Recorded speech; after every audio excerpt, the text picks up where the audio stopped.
Shailene Woodley, let's go right to the beginning. How did you become involved in Big Little Lies? I was sent the script, actually the first 3 episodes, and really fell in love with the story, but was so deeply intrigued by the aspect of working with Jean-Marc Vallée, because I'd been a big fan of his for a long time. And of course, Reese Witherspoon and Nicole Kidman and the whole cast in its entirety. But I loved my character, and I loved how in this world of very seemingly privileged women who lived in this very superficial type of lifestyle with their material wealth, that my character came in with the opposite of life circumstances that I more closely relate to than the other. And yet somehow there were through lines to these other women, somehow because of their humanness and because of the dynamic expression of emotion, they were able to relate to one another. And I found that something that was really exciting to explore. Yeah, and it is very relatable, isn't it? It's based on an Australian book, so it was obviously adapted for, California. Were you familiar at all with the source material? Did you read it, or did you not want to be influenced in how you played the character? I began reading it, but the character was a little bit different than the way she was depicted in the script, so I chose to not finish it. Yeah, fair enough. You got one of your first breaks on television in The Secret Life of the American Teenager. Did you have any reservations about coming back to television? Telly, I love it. I know. I've got to remember that I have to speak proper English. No, please do not speak in the language that I know. That's gory. No, I was actually very excited. I mean, the thing with this is it felt like a very prolonged film because we had every episode before we began shooting, and we shot for 6 months, which is a very long time, but we knew where we began, we knew where we were going to be in the middle, and we knew where we were ending, which doesn't happen with normal television. And we had the same director the whole time. So it felt like one long ass movie.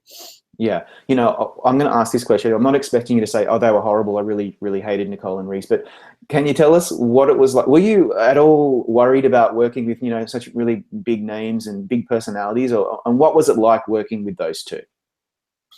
I wasn't worried. I definitely had that little girl type of excitement just to learn from them. They've been on so many different film sets throughout their lives doing vastly different projects, and I did learn a lot from them. I didn't get to work with Nicole as much as I got to work with Reese, but there's something about that mighty woman where her comedic timing is unprecedented. Reese reads a scene and finds beats and notes that I would never think twice about and just would skip over, and most people would, but she has this keen ear and eye for comedy, and so I learned a lot just by watching her and her process. That's really fascinating. Your character, Jane, she's very different to the other mothers, as you mentioned earlier. Did that pose any challenges in how you wanted to tackle her? Or, I mean, what was that like for you, given that she was so different to the others? I think a lot of it all of it was in the script, just by the nature of the show, the nature of even the facade and the physicalities, separating Jane from Celeste and Madeline naturally separated them or created some sort of distance.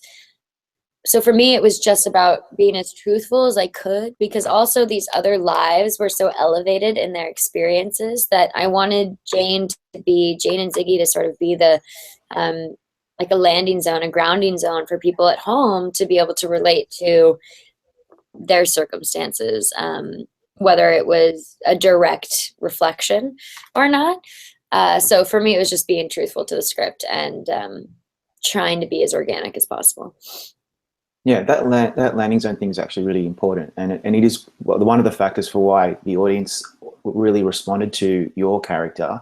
And we at Gold Derby did a poll every week after the episodes would air, asking about who was the MVP and what episode was the best for each person. And for you, a lot of people really gravitated towards episode 3. And that would have posed some challenges because it was very emotional. That's when Jane is explaining how her son was conceived or confesses to the other mothers. Did you find that episode particularly challenging? Not we filmed kind of the episodes kind of together, so Oh, right. it was, yeah, not all of them together, but we would film them in chunks. Mhm. So I can't say that that episode in particular felt pretty challenging, but I was very excited to kind of get into of her character, because with a show like this, you have so many different storylines and different characters to explore that you only get a short amount of time to be able to say a lot and do a lot.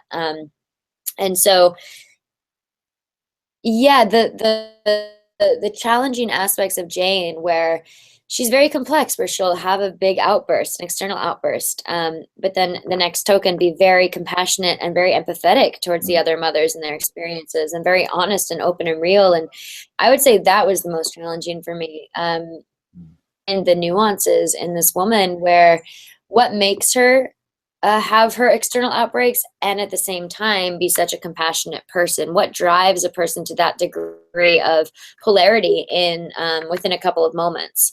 So for me, those were the most challenging aspects.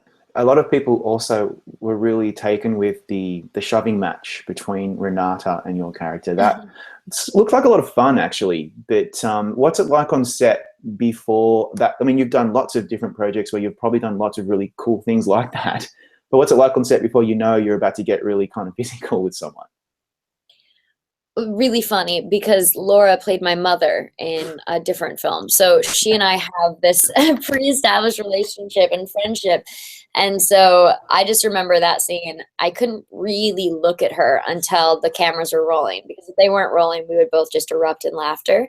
So that's kind of a funny backstory. But I actually found that scene to be pretty difficult, because you want a moment like that to feel realistic, and to actually have the balls and the bravery in a real life experience to push someone who's older than you, who's seemingly has more dignity than you do, who puts on a facade that's different than your own, takes a lot of courage. So I spent a lot of time thinking about how Jane might go about that, and if it would just be a quick sort of moment that that wasn't premeditated, or if it had been a premeditated moment, etc.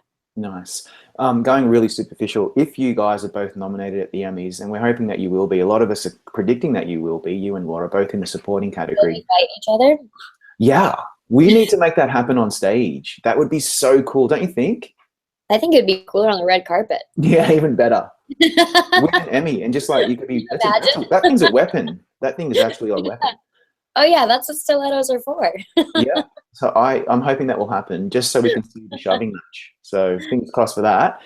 Now, I was also thinking that in 10 years from now, if you're looking back, because you've been around for a while now, like you've come a long way from your your debut and the Descendants, and obviously your TV work.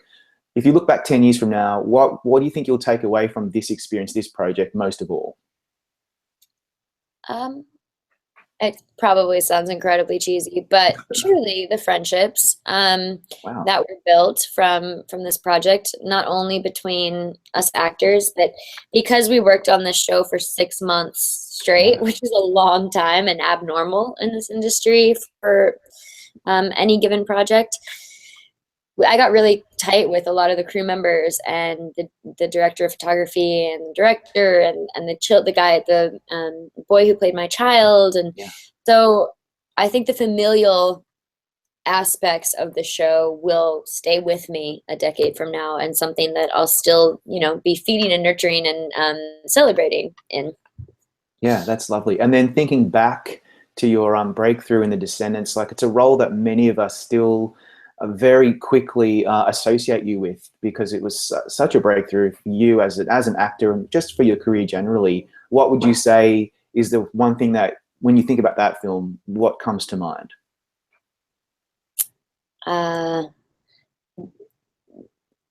Life-changing. I mean, for me, that film was life-changing. Not so much the after effects of when it came out, but for me, on a very deep interpersonal level, the experience of filming it with Alexander Payne and George Clooney in Hawaii, and to be introduced to that part of our nation, those islands, through the medium of that film.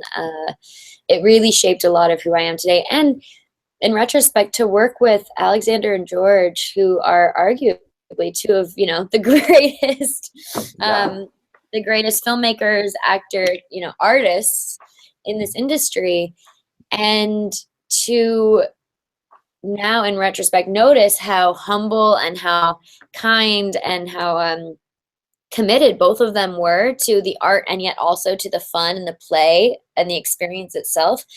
I'm not sure I've had an experience like that since then, to the degree that film was. So I hope that moving forward, I continue to take all of that with me, because I wouldn't be who I am today if it weren't for that movie. Yeah. And you can say that for any profession. Like the people that you work with, that you are able to work with, kind of elevate you as a person, and then also in your craft or whatever you do in life. So you've been, they can really either elevate you, or they can really not. What's the opposite of that? They can really put you in the shit.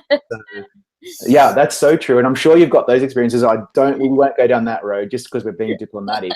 But you've been lucky, I guess, to have those kinds of people. And now, you talked about Jean-Marc, but David E. Kelley, he is like a freaking legend for television. He's written so many amazing roles for actors who have won Emmys and won Golden Globes and so forth.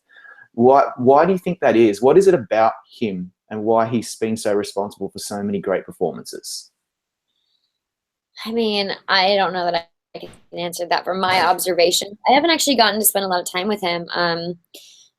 But from the experiences that I have with him, he's such a nice human being, a truly caring, generous, observant dude. And I think I think his humanness and his desire to humanize his own life experience it inevitably has to bleed into the roles that he creates, because he writes such grounded, truthful, complex characters that I believe stem from his own ability to empathize with the human experience, and then also by being someone who's not afraid to be quiet and observe other people's expressions. Because if you're always talking, you don't have time to receive another person. And I've noticed that David is someone who will take the time to be observant and to sort of collect data, or I don't know, this isn't my fantasy of what he's doing in a moment, but imagine that he probably observes a lot and takes those observations and then materializes them into characters. Yeah. Like, do you ever entertain the idea that there might be a season 2 for this? And there's always talk about, and I don't even know if that's even a possibility. It's probably not. But what would you say? What would you like to see for your character if there was?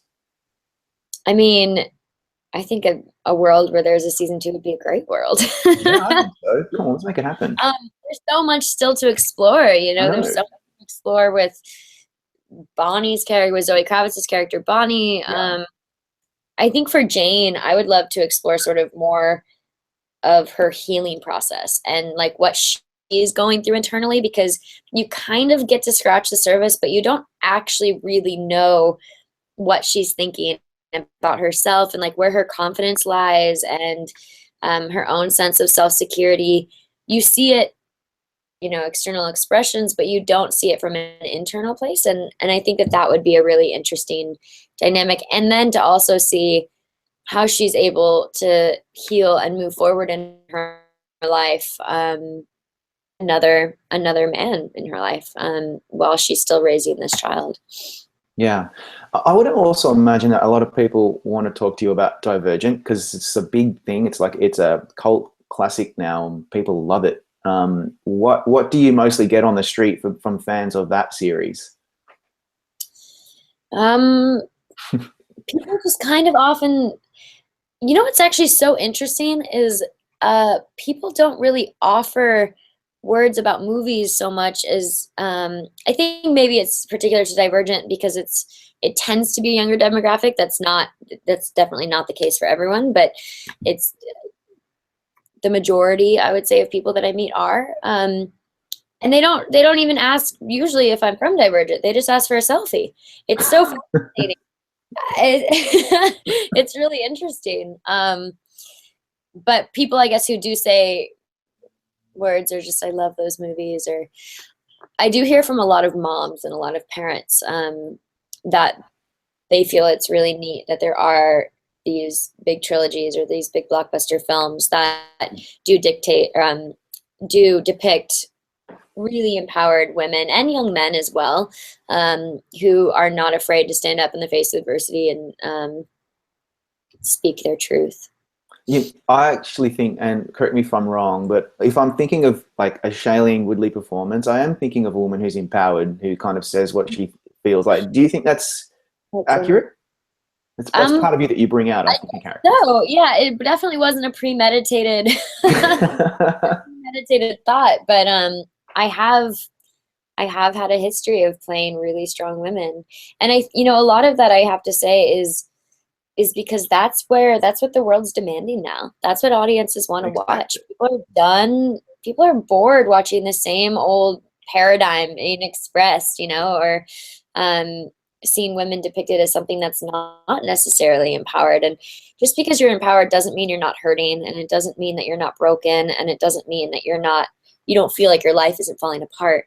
But it means that you're given the respect.